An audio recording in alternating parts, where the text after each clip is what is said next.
आज हम NTA UGC net JRF paper 189 के जो टॉपिक हम पढ़ रहे हैं उसमें पर्यावरणीय प्रदूषण, इसमें से आप जानते हैं कि जो प्रदूषण है, पॉल्यूशन है, वो है क्या। तो प्रदूषण को परिभाषित करते हुए यदि देखा जाए कि इसकी डेफिनेशन क्या है, तो हम यह कह सकते हैं कि पर्यावरण के अजैविक घटक, जैसे दो प्रकार के घटक हमने पढ़ा था, जैविक और अजैविक। तो अजैविक कौन कौन से हैं? जिसमें एक तरीके से जीवन नहीं होता, जैसे वायु, जल, मृदा आदि। इन सब के भौतिक और रासायनिक एवं जैविक अभिलक्षणों में होने वाला अवांछनीय परिवर्तन। अवांछनीय मतलब अनडिजायरेबल, जो हम नहीं चाहते, कोई यदि चेंजेस आते हैं जिससे हमारे जीवन एवं जीवन आधारित तंत्रों पर नकारात्मक प्रभाव पड़ता है, हमारे लाइफ पे या हमारे लाइफ से संबंधित जो घटना सिस्टम है उस पर यदि कोई नेगेटिव इफेक्ट डालता है, तो हम उसे प्रदूषण कहते हैं। तो अवांछनीय चीजें जहाँ पे कहीं भी मिल जाती हो, जो हमें नुकसान पहुंचाता हो, सरल अर्थों में समझिए, तो उसको हम प्रदूषण कहेंगे। अब आता है कि प्रदूषण समझ लिए, तो प्रदूषण में क्या है कि कोई चीज आप आकर के मिल जा रहा है हमारे नेचुरल रिसोर्सेज में, तो कोई चीजों का मिल जाना, या फिर यदि कोई पहले से वायुमंडल में एक निश्चित मात्रा में था, उसका बढ़ करके उसको विकृत कर देना, तो उसको हम प्रदूषण कहेंगे। तो प्रदूषण के लिए कुछ तत्व भी होते होंगे जिसके मिल जाने से पर्यावरण में प्रदूषण बढ़ता होगा, तो उसको हम प्रदूषक कहते हैं, पॉल्यूटेंट। मतलब कि पारिस्थितिकी तंत्र के प्राकृतिक संतुलन की स्थिति में नकारात्मक प्रभाव उत्पन्न करने वाले पदार्थ, जो चाहे जैविक हो, अजैविक हो, मतलब कोई भी हो, जैविक हो अथवा अजैविक हो, या फिर ऊर्जा जैसे ऊष्मा, ध्वनि, ध्वनि प्रदूषण में ध्वनि होता है, रेडियो एक्टिव तत्व, इनके किसी भी स्वरूप को प्रदूषक कहा जाएगा, जो प्रकृति में संतुलन की स्थिति में नकारात्मक प्रभाव डालता हो। यानी कि जो प्राकृतिक संतुलन को बिगाड़ने वाले ऐसे सभी तत्व प्रदूषक कहलाएंगे, जिससे प्रकृति में डिसबैलेंस आता है स्वास्थ्य की दृष्टि से, और हमें नुकसान पहुंचाता है। तो अब ये उसमें जैविक तत्व भी हो सकते हैं, अजैविक तत्व भी हो सकते हैं, या फिर ऊर्जा, ऊर्जा में जैसे ध्वनि और हीट, सबसे पहले ऊष्मा, ध्वनि और रेडियो एक्टिव जो ऊर्जा होते हैं, जो परमाणु ऊर्जा संयंत्रों में वहां से जो रिश्ते हैं उसका विकिरण प्रभावित डालता है। तो प्रदूषक भी आप यहाँ से समझ चुके हैं। अब आगे हम पढ़ते हैं कि प्रदूषकों को किन आधारों पे विभाजित किया जा सकता है, क्लासिफाइड किया जा सकता है। तो इसको फर्स्ट है उत्पत्ति के स्रोत के आधार पे, जहां से ये उत्पन्न होते हैं उनके सोर्स के आधार पे प्रदूषकों को दो भागों में विभाजित किया जाता है। पहला है प्राकृतिक प्रदूषक, और दूसरा है मानव जनित। प्राकृतिक मतलब जो प्रकृति में ऑलरेडी पाया जाता है, और मानव जनित जो मानव अपने आर्टिफिशियली क्रिएट करता है अपने दैनिक क्रियाकलापों से, या जो साइंस के डेवलपमेंट हो रहे हैं उससे। तो हम इसको अलग अलग देखते हैं। प्राकृतिक रूप में यदि देखा जाए तो बहुत सारे, जैसे CO2, यहाँ से हम एग्जाम्पल में समझ सकते हैं प्राकृतिक प्रदूषक क्या है। पर्यावरण में पहले से ही कार्बन डाइऑक्साइड होता है, लेकिन जब प्रदूषक के रूप में ये तब ज्यादा खतरनाक हो जाता है जब इसकी मात्रा अधिक हो जाए। और मानव जनित में क्या है, जैसे कि आर्टिफिशियली जैसे हम जो क्रिएट करते हैं, जैसे पॉलीथीन वगैरह जो हो गया, तो बहुत सारी चीजें जो हम क्रिएट करते हैं प्रदूषण पर्यावरण में। और बहुत कुछ होता है जो प्रकृति में पहले से होता है, जैसे ज्वालामुखी के फूटने से जो गैसीय उत्प्रेरण होता है, उससे भी प्रदूषण होता है, लेकिन वो क्या है, मनुष्य उसको क्रिएट नहीं करता। ठीक है। नेक्स्ट हम इसमें देखते हैं कि अवस्था के आधार पर प्रदूषकों को कितने भागों में विभाजित कर सकते हैं। तो अवस्था मतलब स्टेट के हिसाब से जो पदार्थ हैं, प्रदूषक है, उनकी अवस्था कैसी है। जो प्रदूषक पदार्थ है उनकी अवस्था के आधार पे हम इसको तीन प्रकार में विभाजित कर सकते हैं। पहला है ठोस कणिकीय प्रदूषण, यानी कि सॉलिड पार्टिकुलेट पॉल्यूशन, धूल कण जिसमें आते हैं, और एरोसोल औद्योगिक अपशिष्ट पदार्थ जैसे कि पारा, यानी कि लेड, सीसा, एस्बेस्ट और आदि कणों के इसमें आते हैं, जो कणीय अवस्था में, मतलब कि पार्टिकल फॉर्म में जो आते हैं। और ये सभी क्या है, ये हमारे श्वसन तंत्र को प्रभावित करते हैं, क्योंकि ये जो कण है वो लंग्स में चले जाते हैं श्वास के माध्यम से, और हमें जो रेस्पिरेटरी सिस्टम रिलेटेड डिजीज हैं वो ज्यादातर इसमें आते हैं। और इसके अलावा तरल प्रदूषक होते हैं। पहला तो हम क्या देखें कि कण, यानी कि ठोस पॉल्यूशन, जिसको एक तरह से कह सकते हैं ठोस अवस्था वाले प्रदूषक। दूसरा लिक्विड फॉर्म में, जैसे अमोनिया, यूरिया, नाइट्रेट युक्त जल आदि जो होते हैं। इसके अलावा जो होते हैं तेल वाहक जलयानों से सागर में खनिज तेल का रिसाव एवं उससे उत्पन्न होने वाले जो ऑयल स्पिलस है, जिससे जल सतह पर तेल की परत का निर्माण हो जाता है, जिसके कारण से जो जल में जितनी ऑक्सीजन की मात्रा घुली हुई होनी चाहिए उसमें बाधा होता है, और उसमें जलीय जीव को नुकसान पहुंचता है, जलीय पारितंत्र पूरी तरीके से खतरे में आ जाता है। तीसरा जो अवस्था होती है, ठोस, द्रव्य, और तीसरा जो है गैसीय प्रदूषण। तो गैसियस यानी कि गैसियस पॉल्यूटेंट्स जो होते हैं उसमें विभिन्न प्रदूषक, जैसे कि यहाँ पे SO2 यानी कि sulphur dioxide, CO carbon monoxide और नाइट्रस ऑक्साइड, CFC क्लोरोफ्लोरोकार्बन आदि इसमें आते हैं। ये क्या है, गैसीय प्रदूषक है, मतलब प्रदूषक यहाँ गैसीय अवस्था में देखने को मिलता है। तो प्रदूषकों की अवस्था के आधार पे हमने यहाँ 3 प्रकार पढ़ा। यदि प्रदूषक हैं वो ठोस अवस्था में, जैसे सॉलिड कण हो गए, धूल कण, एरोसोल, औद्योगिक अपशिष्ट, ये सभी यदि ठोस अवस्था में तो ठोस कण की ये प्रदूषण कहलाएगा। तरल अवस्था लिक्विड फॉर्म में है तो तरल प्रदूषक कहलाएगा। गैस अवस्था में है तो वो गैसीय प्रदूषक कहलाएंगे। तो अभी हम कौन से पढ़ने वाले हैं, तो हम वायु प्रदूषण आज के क्लास में हम पढ़ रहे हैं। तो चलिए सबसे पहले हम देखते हैं। और इसके अलावा एक चीज और हमें टाइप्स में जैसे देखना है, तीसरा जो टाइप होता है कि स्वरूप के आधार पे, फॉर्म के आधार पे, तो इसके आधार पे प्रदूषकों को भी 2 भागों में बांट सकते हैं। प्रकृति में अपने मूल स्वरूप में रहकर यदि प्रदूषण फैलाते हैं तो इसको प्राथमिक प्रदूषक कहते हैं। प्राथमिक मतलब ये प्रकृति में पहले से था, जैसे कि प्राथमिक रूप में यदि हम पोल्यूटेंट जिसको जैसे DDT हो गया, प्लास्टिक हो गया, ये प्राथमिक मतलब कि इसका डायरेक्ट पर्यावरण में आकर के मिश्रण हो रहा है। और जब यही चीज किसी से रिएक्शन करके कन्वर्ट हो जाए तो उसको द्वितीयक, मतलब ये प्राइमरी पोल्यूटेंट है। प्राइमरी मतलब कि जैसे आर्टिफिशियली यदि प्लास्टिक हमने क्रिएट किया तो वो डायरेक्ट पहले मतलब कि निर्माण है एक तरीके से, और पर्यावरण में जाकर के पोल्यूशन फैला रहा है।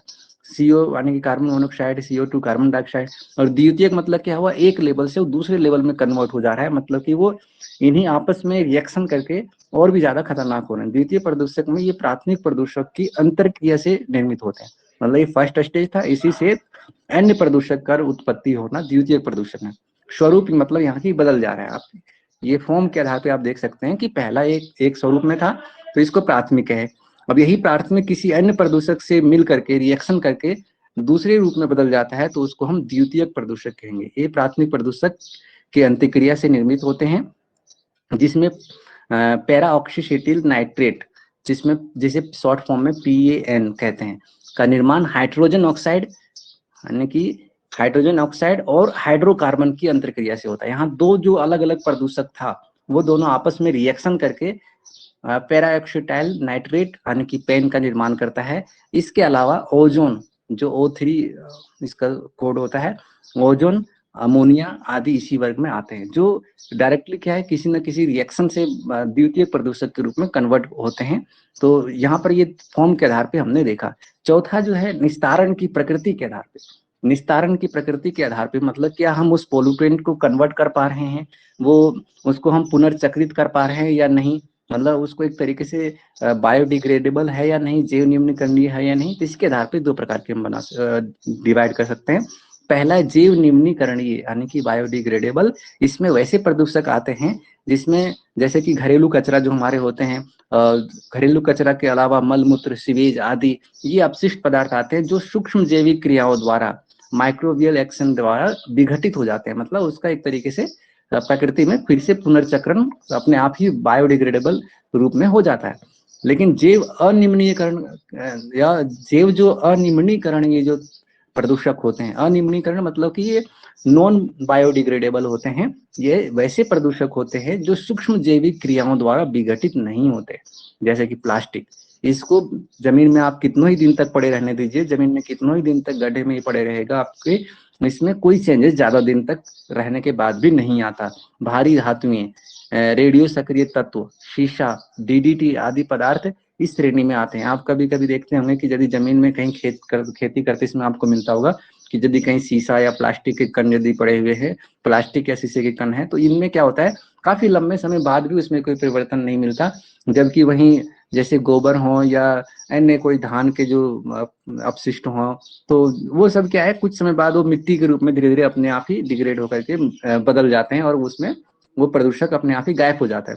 तो अंतर दोनों में ये था कि ऊपर वाला जो घरेलू कचरा था वो धीरे धीरे मिट्टी में मिल जाता है और परिवर्तित हो जाता है, जबकि ये जो है भारी तत्व प्लास्टिक आदि ये उसी फॉर्म में लंबे समय तक बने रहते हैं, इसका जैव निम्नीकरण संभव नहीं हो पाता। तो ये 2 प्रकार के निस्तारण की प्रकृति के आधार पे यहाँ पे हम देखते हैं। अब हम पढ़ते हैं कि पॉल्यूशन के जो स्रोत हैं, पॉल्यूशन का जो कारक था पोल्यूटेंट, वो समझ गया। तो अब नेक्स्ट हमारा बचा हुआ टाइप था वायु प्रदूषण। Air pollution. तो एयर पोल्यूशन क्या है, तो जैसे हम सभी जानते हैं कि वायुमंडल में हमने पढ़ा था कि पूरा जो हमारे आसपास का जो वातावरण है उसमें वायुमंडल एक महत्वपूर्ण भूमिका निभाता है, जिसके वजह से यहाँ पे इस पृथ्वी पर जीवन का यानी कि जीवन विद्यमान है। तो वायु प्रदूषण तब होता है जैसे कि हमारे वायुमंडल में विभिन्न गैस पाए जाते हैं, जिसमें अलग अलग गैसों की मात्रा पहले से हमने देखा है कि निर्धारित है, उसका परसेंटेज एक तरीके से फिक्स रहता है। वो थोड़ा बहुत अंतर हो तो ज्यादा प्रभाव नहीं पड़ता, लेकिन जब अत्यधिक मात्रा में उसमें परिवर्तन हो तो वो हमारे लिए हानिकारक हो जाता है। जैसे वायु विभिन्न गैसों का मिश्रण है जो हमारे पृथ्वी के चारों ओर आवरण के रूप में व्याप्त है, जिसे वायुमंडल के रूप में हम जानते हैं। और इसमें 78% क्या होता है, यदि देखा जाए तो मैक्सिमम जो परसेंटेज है लगभग 78% जो होता है वो क्या है, हमारा नाइट्रोजन उसमें विद्यमान होता है, नाइट्रोजन। और उसमें 21% जो है वो ऑक्सीजन होता है। उसके अलावा देखा जाए तो 0.93% मतलब कम जो परसेंटेज होते हैं वो क्या है, आर्गन होते हैं। और 0.03% CO2 होते हैं, 0.03% CO2 होते हैं। और इसके अलावा अन्य जो गैसेस हैं वो बहुत ही कम मात्रा में। तो यहाँ देखिए 90% मतलब यूं देखा जाए तो ये ऑक्सीजन और नाइट्रोजन मिलकर के ही 90% जो पूरा कंपोजिशन है एक तरीके से बनाता है पूरे वायुमंडल में। तो ये जो हीलियम, क्रिप्टॉन, नियोन, हाइड्रोजन आदि जो गैस होते हैं, ओजोन आदि गैस अत्यंत अल्प मात्रा में वायुमंडल में मौजूद होते हैं। अब ये जो बैलेंस है, एक तरीके से जो वायुमंडल में संतुलन है, यदि इनमें से कोई ऐसे जैसे कार्बन डाइऑक्साइड है इतना कम मात्रा में नेचुरली पाया जाता है, यदि इसकी मात्रा बढ़ने लगे तो वैसे तो प्राकृतिक रूप से पहले से विद्यमान था, लेकिन आर्टिफिशियल एक्टिविटी की वजह से, जैसे वाहनों की वजह से, जीवाश्म ईंधनों के अत्यधिक जलाने से यदि ऐसे गैस वायुमंडल में ज्यादा बढ़ने लगते हैं तो वो हमारे लिए स्वास्थ्य के लिए खतरा हो जाता है। जब वायुमंडल में एक या अधिक प्रदूषकों की मात्रा इतनी अधिक हो जाए जिससे कि वायु की गुणवत्ता में ह्रास हो जाए तथा जैव समुदाय के लिए हानिकारक हो, तो इसे वायु प्रदूषण कहते हैं। ये इंपॉर्टेंट है समझने के लिए कि जब वायुमंडल में एक या एक से अधिक, चाहे कार्बन डाइऑक्साइड हो, सल्फर डाइऑक्साइड हो, ओजोन हो, हाइड्रोजन, हीलियम, कीटम, जो भी प्रदूषक के रूप में यदि देखा जाए तो वो एक से अधिक यदि तत्व हमारे वायुमंडल में आवश्यकता से अत्यधिक बढ़ने लगे तो वो हमारे लिए हानिकारक हो जाते हैं। जैव समुदाय जितने उनके लिए हानिकारक हो जाते हैं और इससे वायु प्रदूषण कहते हैं, क्योंकि इससे वायु की गुणवत्ता स्तर में गिरावट आती है। और इसके अलावा हम देखते हैं कि वायु प्रदूषक के प्रकार कौन कौन से हैं। तो उत्पत्ति के आधार पर इन्हें दो प्रमुख प्रकारों में डिवाइड किया जा सकता है। पहला है प्राकृतिक प्रदूषक। प्राकृतिक प्रदूषक जो प्राकृतिक स्रोतों से अथवा प्राकृतिक क्रियाकलापों से निकलते हैं, जैसे पौधों के परागकण और पौधों के वाष्पशील कार्बनिक यौगिक, ज्वालामुखी विस्फोट, ये सब प्राकृतिक प्रक्रिया है। तथा जैविक पदार्थों से सड़ने गलने से निकलने वाली गैसें, जैसे कि sulphur dioxide, SO2, nitrogen oxide, NO, व वनाग्नि। वनाग्नि मतलब जंगल में जब आग लग जाते हैं तो उससे भी, चूंकि नेचुरल प्रोसेस है, कोई आदमी जान करके जंगल में आग तो लगाता नहीं, तो ये जंगल में लगने वाले आग से जो CO2 बनता है, CO बनता है, तो ये कार्बन डाइऑक्साइड या कार्बन मोनोऑक्साइड, ये सारी चीजें जो जीवाश्म ईंधन के रूप में बहुत सारी चीजों के जलने से जो प्रदूषण फैलता है, जब बड़े बड़े जंगलों में जब आग लगती है तो कितना बड़ी मात्रा में प्रदूषण करता है, ये आप अनुमान लगा सकते हैं। साथ ही समुद्र में निकलने वाले कण, सामान्यतः प्राकृतिक निष्कासनों की सांद्रता कम होती है और उनसे गंभीर हानि नहीं होती। मतलब प्राकृतिक रूप से ऐसी बहुत ज्यादा घटनाएं नहीं होती है कि वो बहुत ज्यादा प्रदूषण फैला सके। आगे हम देखते हैं कि मानव जनित प्रदूषण। तो इसमें मानव जनित में ये बहुत ज्यादा बड़ा रोल निभाता है, क्योंकि मनुष्य की जनसंख्या जितनी तेजी से बढ़ रही है उतना ही उसकी एक्टिविटी भी बढ़ती है फिर। और उन एक्टिविटी में क्या क्या आ जाते हैं, तो उसमें कारखानों से निकलने वाले धुआं आदि जितने भी उसके अपशिष्ट के रूप में देखते हैं। रसोई घरों से निकलने वाले, जैसे रसोई में खाना बनाते तो अब तक तो लकड़ी या पत्तों को जला करके बनाते थे, तो उसमें क्या है, काफी धुआं, हर घर से निकलने वाले धुआं वो सीधा वायुमंडल में जाकर के मिलता था। और स्वचालित वाहन, अब जैसे हर व्यक्ति के पास अपना बाइक है, और कई कई परिवार में तो जितने मेंबर्स हैं उतने उतने बाइक और कार हैं। तो इतने जो स्वचालित वाहन है इनसे निकलने वाले प्रदूषण शामिल होते हैं। तो वायु प्रदूषकों को उनकी प्रकृति के आधार पर दो भागों में विभाजित किया जा सकता है। प्रकृति मतलब वो क्या है, कणीय प्रदूषण है या गैसीय प्रदूषण है। तो वायु प्रदूषक में ये दो, तो इसमें गैसीय प्रदूषण और कणीय प्रदूषण, इन दोनों को अलग अलग समझते हैं। तो गैसीय प्रदूषण, इनमें से वैसे प्रदूषक शामिल होते हैं जो गैस के फॉर्म में होते हैं, जैसे कि जीवाश्म ईंधनों के दहन से उत्पन्न carbon dioxide, carbon monoxide, carbon dioxide मतलब CO2, कार्बन मोनो मतलब कार्बन का एक परमाणु और ऑक्सीजन का एक यानी कि CO, और हाइड्रोकार्बन के परमाणु हो, तो ऐसे जितने भी प्रदूषक होते हैं वो सभी क्या है, गैसीय प्रदूषण है, मतलब गैसीय फॉर्म में होते हैं। एरोसोल, केन तथा रेफ्रिजरेटर प्रणाली से निश्रित होने वाले क्लोरोफ्लोरोकार्बन, CF शॉर्ट में बोलते हैं, सल्फर युक्त जीवन से, मतलब जिसमें वैसे जीवाश्म ईंधन जिसमें सल्फर होते हैं और उसके जलने से सल्फर डाइऑक्साइड, तो उससे निष्क्रित सल्फर के यौगिक यौगिक जो होते हैं जैसे सल्फर डाइऑक्साइड, सल्फर ट्राइऑक्साइड, ये सभी भी गैसीय प्रदूषक में आते हैं। अत्यधिक ऊंचाई पर उड़ने वाले सुपरसोनिक जेट विमान जो होते हैं एवं रासायनिक उर्वरकों से निश्रित होने वाले नाइट्रोजन के यौगिक जैसे नाइट्रस ऑक्साइड और नाइट्रिक ऑक्साइड, नाइट्रोजन ऑक्साइड तथा नाइट्रोजन ट्राइऑक्साइड आदि इसमें आते हैं। यहाँ पे इसका सूत्र गलत है। तो ये सारे जो प्रदूषण है गैसीय प्रदूषण कहलाते हैं। और इसके अलावा की ब्लीचिंग तथा अन्य रासायनिक क्रियाओं से जो निकलने वाले क्लोरीन होते हैं, क्लोरीन मतलब Cl, तो ये जो प्रदूषक के रूप में देखा जाता है और ये हमारे गैसीय प्रदूषण कहलाता है। कणीय प्रदूषण कौन कौन से हैं? तो कणीय प्रदूषण के जो मुख्य स्रोत होते हैं, गाड़ियों से निकलने वाला धुआं, ताप संयंत्र और तेल शोधन कारखाना, निर्माण कार्य आदि से निकलने वाले कणीय रूप में, मतलब जैसे पार्टिकल के रूप में जो कण निकलते हैं छोटे छोटे, जिसको जब श्वास के माध्यम से जब हम अंदर लेते हैं तो वो कण कहीं हमारे लंग्स के उसमें जो एल्वोलाई होता है, फुफ्फुस होते हैं, तो उसमें कहीं वो जा करके अस्थमा के रूप में, एलर्जी के रूप में, कई तरीके की बीमारियों के रूप में उसका इफेक्ट देखने को मिलता है। तो ये कणीय प्रदूषण के रूप में देखते हैं। इसके स्रोत कौन कौन से? तो गाड़ियों से निकलने वाला धुआं हो सकता है, ताप संयंत्र या तेल कारखानों से निकलने वाले प्रदूषण के जो गैसीय रूप हो सकते हैं, निर्माण कार्य जैसे कि जहां मान लीजिए कंस्ट्रक्शन चल रहा है, सीमेंट, ईंटें, बजरी, ये सब सारी चीजें जो मिला करके मिक्स कर रहे हैं मशीन में, मिक्सचर मशीन में, तो उसमें क्या आप देखते होंगे धूल कण बहुत ज्यादा निकलता है। कंस्ट्रक्शन में और भी होता है, जैसे मान लीजिए दीवारों को तोड़ फोड़ रहे हैं तो उसमें भी धूल कण बहुत ज्यादा वातावरण में निकलता है। गाड़ियां जब तेजी से चलते हैं तो सड़क में जो पड़े हुए धुएं पूरा आपके सिर पे, आपके नाक में, हर जगह मतलब फैल जाते हैं। तो ये भी बहुत सारे जो तरीके हैं जिनसे यहाँ कणीय प्रदूषण फैलता है। इन प्रदूषणों के कारण धुंध होती है। धुंध मतलब चूंकि ये जो का पार्टिकल्स होते हैं वो वायुमंडल में फैल जाता है और उसके साथ वो नमी के साथ मिल करके एक तरीके से पूरा एक लेयर बना देते हैं और धुंध टाइप का हो जाता है। प्रकाश का जो आंखों तक पहुंचने वाली किरणें हैं वो सिमटने लगती है, कम होने लगती है, जिससे दृश्यता प्रभाव कम हो जाता है तथा साथ ही ये प्रदूषक फेफड़े एवं श्वसन प्रक्रिया को भी दुष्प्रभावित करते हैं, जैसे कि फ्लाई ऐश और अन्य धातु कण के प्रदूषण से देखने को मिलता है। अब आता है कि प्राथमिक प्रदूषण कौन कौन से? प्राथमिक प्रदूषण, प्रदूषण को दो तरीके से भी हमने जाना था। प्राथमिक मतलब जो प्राइमरी प्रदूषण है और उसी का जब कन्वर्ट हो जाता है तो उसको द्वितीयक प्रदूषण कहते हैं। तो ये प्रदूषक प्राकृतिक अथवा मानवीय क्रियाकलापों के द्वारा सीधे वायु में निष्कासित होते हैं। मतलब प्राकृतिक रूप से यदि निकलते हो जैसे ज्वालामुखी वगैरह, ये सारी घटनाओं से, जो प्रांगण की क्रियाओं के माध्यम से, या फिर मानवीय क्रियाकलापों से, मतलब पहले जो फर्स्ट स्टेज में जो वायुमंडल में आके मिल रहा है वो प्राथमिक हो गया। प्राइमरी मतलब फर्स्ट स्टेज में।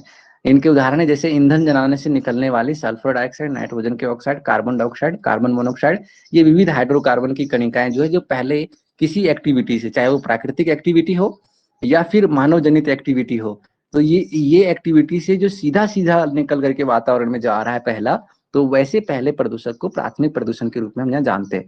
इसके अलावा होता है द्वितीयक प्रदूषक, मतलब सेकेंडरी। तो से इन्वायरमेंट में आकर के मिला था कि विद्युत के प्रभाव से प्राथमिक प्रदूषकों तथा सामान्य वायु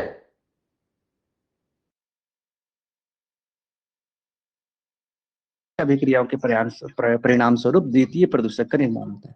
मतलब एक्टिविटी से जाते हैं एन तत्वों मिल करके रिएक्शन करके एक नया प्रदूषण क्रिएट करता है, तो उसको द्वितीयक कहते हैं। मतलब पहले तो ये दो लोग आई थे, अब उसने यहाँ विद्यमान अन्य चीजों से मिल करके एक नया ही प्रोडक्शन कर दिया, तो उसको द्वितीयक पोल्यूटेंट कहेंगे। ठीक है, आई थिंक ये आपको, आप इसको समझ गए होंगे। नेक्स्ट हम आगे देखते हैं, यहाँ पे ये स्टक क्यों हो रहा है।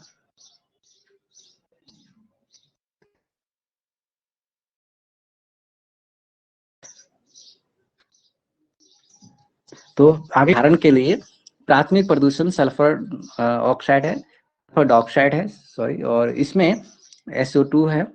वायुमंडल की ऑक्सीजन के साथ सीधे अभिक्रिया करके सल्फर ट्राइऑक्साइड बनते हैं। मतलब ये ऑक्सीजन से मिल करके सल्फर डाइऑक्साइड वहां पे SO3 बना लेते हैं। तो इससे क्या है, ये प्राथमिक प्रदूषक था, लेकिन वायुमंडल में चूंकि ऑक्सीजन पहले से विद्यमान है तो ये दोनों रिएक्शन करके सल्फर ट्राइऑक्साइड बना रहे हैं, तो ये द्वितीयक यानी कि सेकेंडरी पोल्यूटेंट हो जाता है। तो इससे हमें समझ में आ जाता है कि जो वातावरण में पहले से विद्युत तत्व थे, प्राथमिक प्रदूषण ने रिएक्शन करके अन्य प्रदूषण का क्रिएट किया, वो प्रदूषण हो गया। सल्फर डाइऑक्साइड वाष्प से मिलकर के यही सो नहीं हो रहा है, सभी को नहीं सो रहा है क्या? आगे सर, सो हो रहा आगे। होगा। हाँ हाँ, तो सल्फर डाइऑक्साइड जो है वो जैसे SO2 है, वो जलवाष्प से यानी कि H2O से रिएक्शन करके सल्फ्यूरिक अम्ल H2SO4 बनाता है। तो इसी प्रकार से जब देख रहे हैं कि दो तत्व, जैसे एक ये प्राथमिक प्रदूषण मंडल में जलवाष्प विद्यमान होता है हाइड्रोजन ऑक्साइड, जैसे H2 वाष्प का एग्जिस्टेंस है, ये दोनों आपस में मिल करके एक नया ही प्रदूषण अम्ल के रूप में कन्वर्ट हो गया H2SO4, जो आपके एसिड के नाम से जाना जाता है। और ये यदि ये ऊपर वायुमंडल से आप सोच, है ना? हाँ SO2 प्लस H2O जलवाष्प है ना। तो आप इसको यहाँ पे जो है ना, इसमें थोड़ा देखिए, यहाँ पे गलत लिखा है, H2SO4 होगा, तो इसने H2 समझिए और SO4 समझिए, ये जो है कोमा, ठीक है, जो कि अम्ल वर्षा का घटक है। अब यहाँ पे एक प्रश्न बनता है कि अम्ल वर्षा में किससे किससे अम्ल वर्षा होता है, तो अम्ल वर्षा है ये क्या है, ये द्वितीयक प्रदूषक हो गया, क्योंकि ये ओरिजिनली अम्ल वातावरण में जाकर के नहीं मिलता, बल्कि ये क्रिएट होता है किससे, तो सल्फर डाइऑक्साइड का SO2 के, जो SO2 है उसका H2O यानी कि जलवाष्प, जल का जो वाष्प है उसके साथ रिएक्शन करके ये क्रिएट होता है। ऐसे ही नाइट्रोजन ऑक्साइड जो है, नाइट्रोजन ऑक्साइड भी रिएक्शन करके नाइट्रस ऑक्साइड, मतलब उसका भी अम्ल बन करके क्रिएट होता है। तो ये सारी जो एक तरीके से हमें देखने को मिलता है द्वितीयक प्रदूषण होते हैं।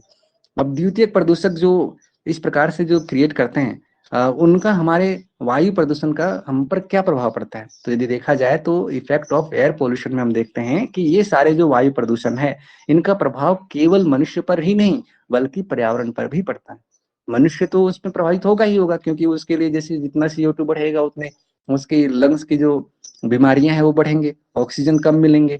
और तो सबसे पहले इन चीजों को मानव पर तो क्या क्या प्रभाव पड़ता है वो देखेंगे, फिर देखेंगे पर्यावरण पर क्या क्या प्रभाव पड़ता है। मानव पर पड़ने वाले प्रभाव में देखते हैं कि मनुष्य को स्वच्छ वायु उसके स्वास्थ्य के लिए आवश्यक है। और वायु प्रदूषण क्या करता है, श्वसन तंत्रिका तंत्र, फेफड़ा एवं रक्त परिसंचरण तंत्र को, हमारे जो ये बॉडी का जो सिस्टम का जो महत्वपूर्ण तंत्र है, इन सभी पर बहुत ही बुरा प्रभाव डालता है। और प्रदूषित वायु से विभिन्न प्रकार के रोग, जैसे कि चर्म रोग, श्वसन रोग, अस्थमा, अनिद्रा, थकावट, सिर दर्द, ब्रोंकाइटिस और विलोनोसिस आदि रोग हो जाते हैं जो वायु प्रदूषण से संबंधित होते हैं। इसके अलावा जब हम देखते हैं कि वनस्पति एवं जीव जंतु पर क्या प्रभाव पड़ता है, क्योंकि वो भी जीवधारी हैं, तो वनस्पति पर वायु प्रदूषण का प्रत्यक्ष एवं अप्रत्यक्ष प्रभाव पड़ता है, जैसे कि अम्ल वर्षा, ओजोन परत के क्षय और सल्फर व नाइट्रोजन के ऑक्साइड आदि से पौधों की विभिन्न क्रियाएं प्रभावित होती है। जैसे अम्ल वर्षा यदि होगा, मान लीजिए एसिड रेन होता है, तो H2SO4 यदि पेड़ पौधे पे गिरेंगे तो पेड़ पौधे की पत्तियां क्या होगी, झुलसेगा, वो नष्ट होगा कि नहीं, पर भी उसका प्रभाव पड़ेगा। वायु का जलीय व स्थलीय जीवों पर भी नकारात्मक प्रभाव पड़ता है, मतलब कि जल में रहने वाले जीव भी प्रभावित होते हैं, स्थल पर भी उसका नकारात्मक प्रभाव पड़ता है। जो ये अम्ल वर्षा जो बार बार शब्द आ रहा है, ये है क्या, अम्ल वर्षा की प्रभाव पड़ता है, तो इसको देखते हैं। ये सर आपकी वॉइस कट रही है सर। जिसको एसिड रेन के रूप में समझते हैं, तो से कि हम जो वातावरण में सल्फर एवं नाइट्रोजन के ऑक्साइड यानी कि SO2 या फिर NO2 की बात करें, तो ये वातावरण में जाकर के मिल जाता है। हमारे जैसे जीवाश्म ईंधन है, मान लीजिए कोयला वोयला आपने जलाया और कोयले में पहले से थोड़ा सल्फर की मात्रा, जो भी प्रदूषक है, तो वो जल करके SO2 बन गया। तो ये पहले ये प्राइमरी प्रदूषण हुआ, इसने जो हो रहा है जलवाष्प के साथ इसने रिएक्ट और यानी कि अम्ल वर्षा के रूप में इसने अभिक्रिया करके एसिड रेन को स्टार्ट कर देता है।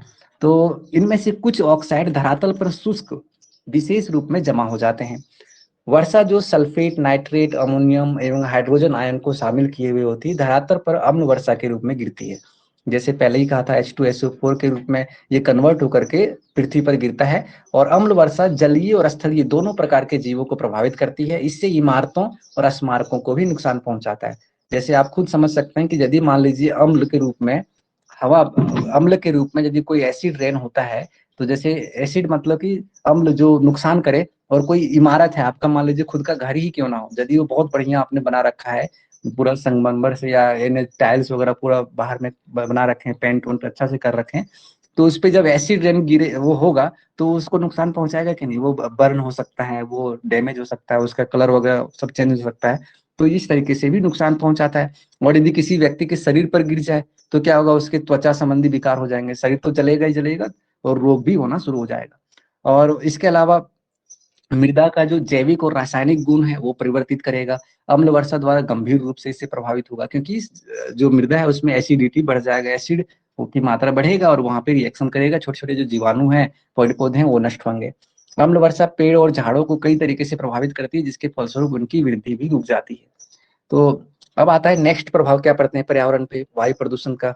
तो ओजोन परत पे पड़ने वाले प्रभाव को देखते हैं। O3 जो हमारा ओजोन परत का जो लेयर है, तो मानव जनित प्रक्रियाओं, ओजोन परत क्या था? वायुमंडल में हमने देखा था कि ओजोन परत जो है वो हमारे लिए सुरक्षा कवच के रूप में होता है, जो परावैंगनी किरणें जो सूर्य से निकलने वाली है उसको आने से रोकता है, कम करता है, नियंत्रित करता है। तो जब ये ओजोन लेयर जो है वो, उस पर क्या प्रभाव पड़ता है वायु प्रदूषण का? तो वायु प्रदूषण का देखा जाता है कि जो वायु प्रदूषण में निकलने वाले जो क्लोरीन और ब्रोमीन आदि अणुओं का उत्सर्जन जो होता है हमारी एक्टिविटी से, ये ओजोन के विनाश का कारण बनती है। ओजोन को विघटित करने वाले पदार्थों में मुख्य रूप से chlorofluorocarbon CFC, hydrochlorofluorocarbon HCFC, hydrochlorofluorocarbon HCFC, carbon tetrachloride CCl आदि यहाँ पे देखा जाता है। और ये जो हाइड्रोक्लोरो यानी कि क्लोरोफ्लोरोकार्बन है, CFC है, वो ज्यादातर रेफ्रिजरेटर जैसे ये सारी जो यंत्र है, जो आधुनिक यंत्र AC वगैरह जो हम यूज करते हैं, इससे ये निष्कासित होते हैं, इससे ये इमिट होते हैं और उसी से वो निकलते हैं। तो इन साधनों से जो निकलने वाले CFC हैं, का क्लोरोफ्लोरोकार्बन है, वो ओजोन लेयर में जाकर के जब वो यहाँ पे पहुंचते हैं तो यहाँ पे इनको रिएक्शन करके, मतलब CFC जो है O3 से रिएक्शन करके इसको एक तरीके से ऑक्सीजन, कार्बन ये है यहाँ पे रिएक्शन करके ऑक्सीजन की अणु को जो यहाँ पे मिला हुआ होता था O3 के रूप में, इससे रिएक्शन करके ऑक्सीजन के अणु के साथ CO2 बन जाता है और ऑक्सीजन के अणु को यहाँ पे फ्री कर देता है। तो ये एक प्रकार से जो यहाँ बंधा हुआ था चेन में, उसमें से ये टूटने लगता है, तो यहाँ पे होल बनना शुरू हो जाता है।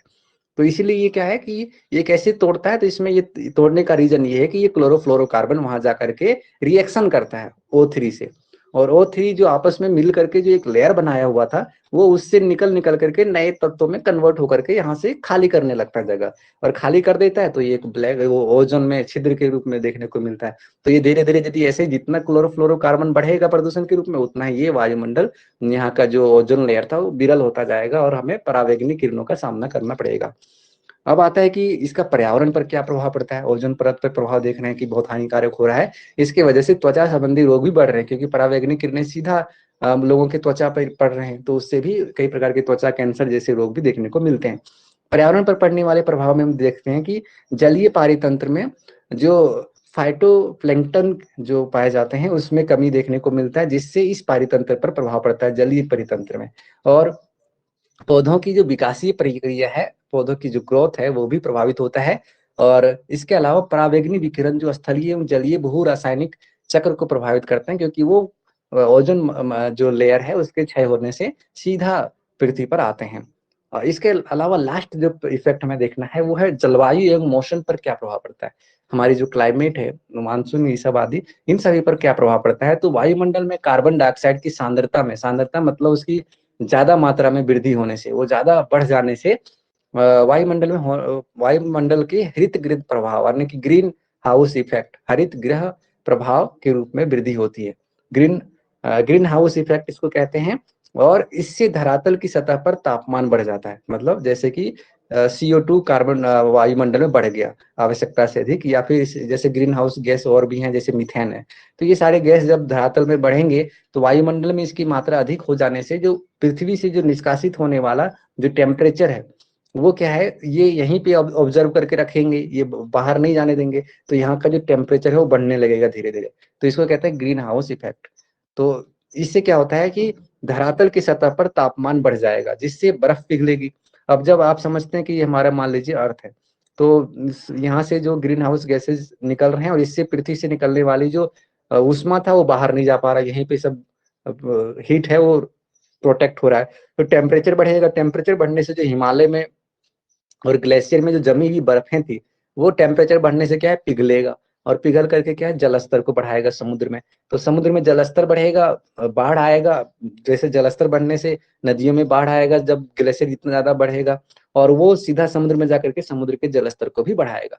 तो इसलिए जो उसके निकट के स्थान होंगे, समुद्र के निकट के स्थान होंगे, नदियों के निकट के स्थान होंगे, वो सभी क्षेत्र जलमग्न होने लगेंगे, पानी से डूबने लगेंगे।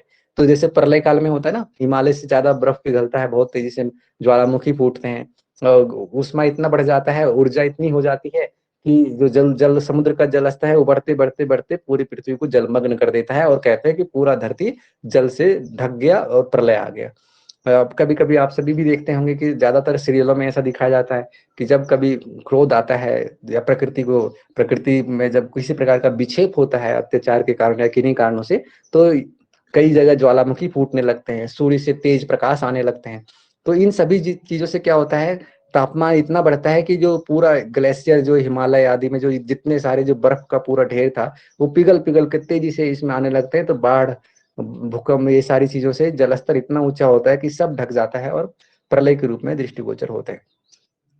तो अधिक तापमान की वृद्धि से मरुस्थलीकरण यानी कि सूखा भी पड़ सकता है। जिस एरिया में पानी का बिल्कुल अभाव हो जाएगा वहां सूखा के रूप में देखने को मिलेगा, जंगल खत्म होने लगेंगे।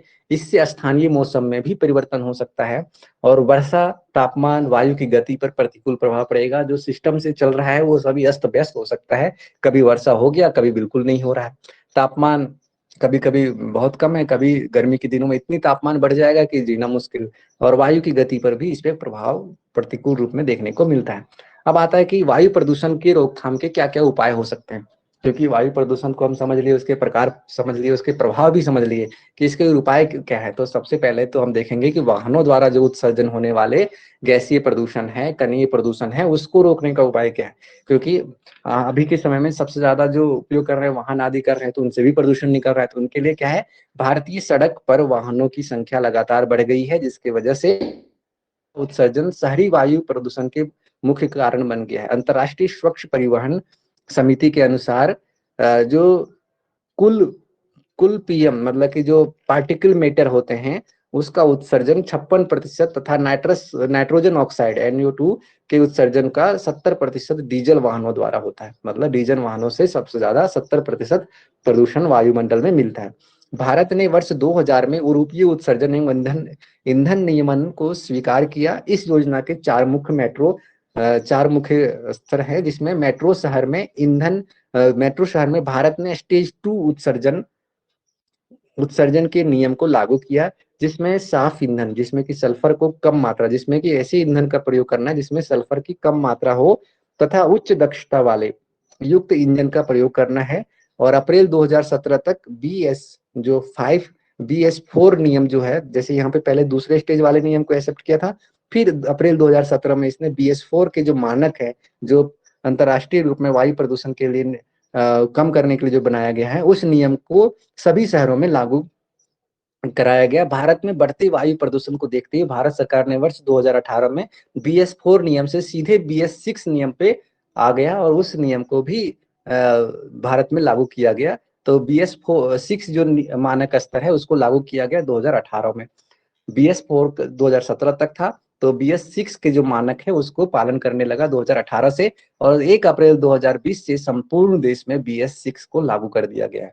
मतलब अब हर देश के सभी क्षेत्रों में BS6 के मानक, उसमें जैसे इसमें क्या होता है, तो इसमें बहुत सारे नियम होते हैं कि कौन से डीजल इंजन को हम मान्यता देंगे, या फिर कोई कोई ऐसे वाहन है जो इस प्रकार के मानकों को पूरा नहीं कर रहा है तो उसको हम चेकिंग के दौरान ऐसे वाहनों को हम लाइसेंस नहीं देंगे सड़कों पे चलाने का। और उसके लिए कई प्रकार के जो अन्य निर्धारक मान्यता है जो उसके गैसीय जो एग्जेक्शन जो होते हैं जिसमें सल्फर का है, अन्य सारे तत्वों का, उन सभी चीजों पर इसमें निगरानी रखने का नियम होता है।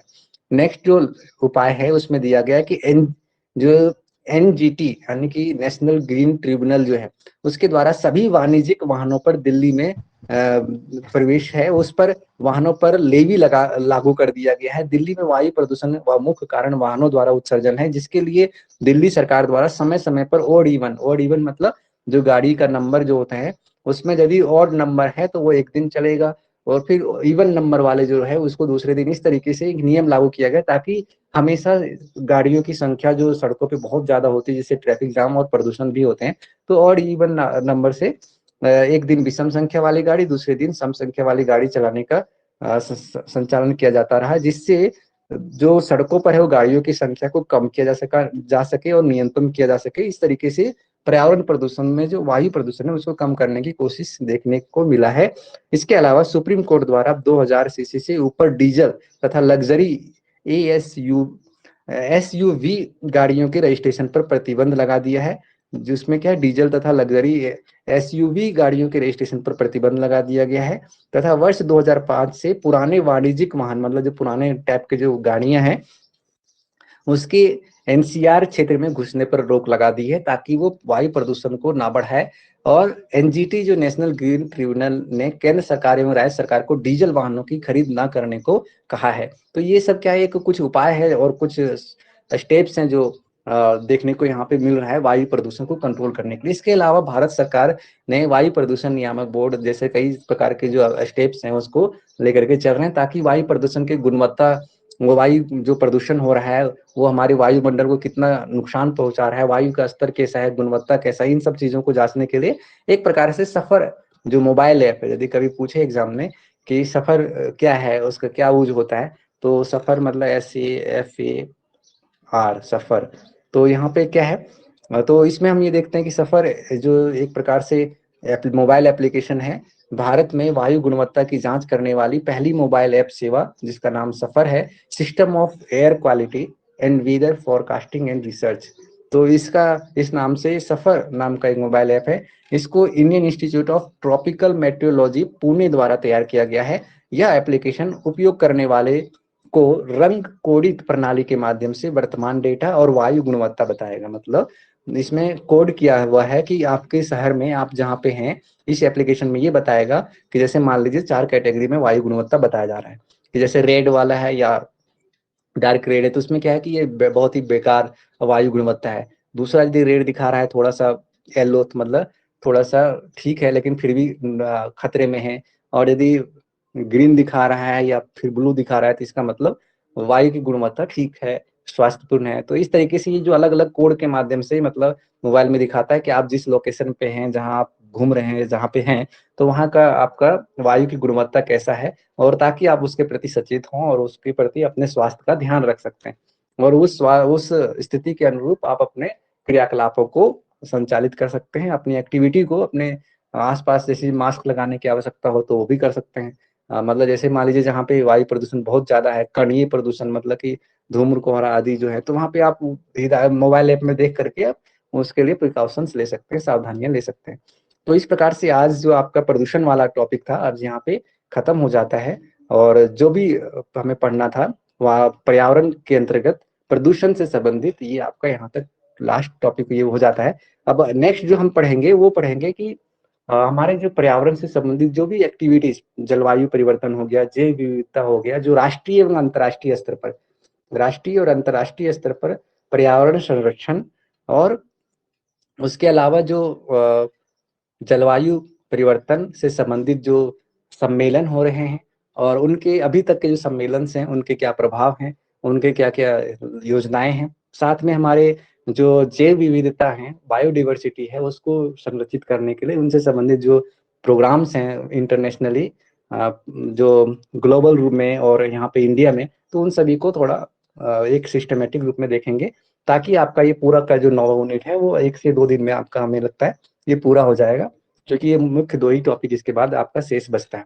वैसे प्रश्न ज्यादातर इधर से ही आते हैं जो अब तक आपने पढ़ लिए हैं, लेकिन फिर भी जो ग्लोबल स्टेप्स हैं प्रदूषण को कंट्रोल करने के लिए, और उसके अलावा जो जैव विविधता के संरक्षण के लिए क्लाइमेट चेंज से संबंधित जो स्टेप्स लिए जाते हैं।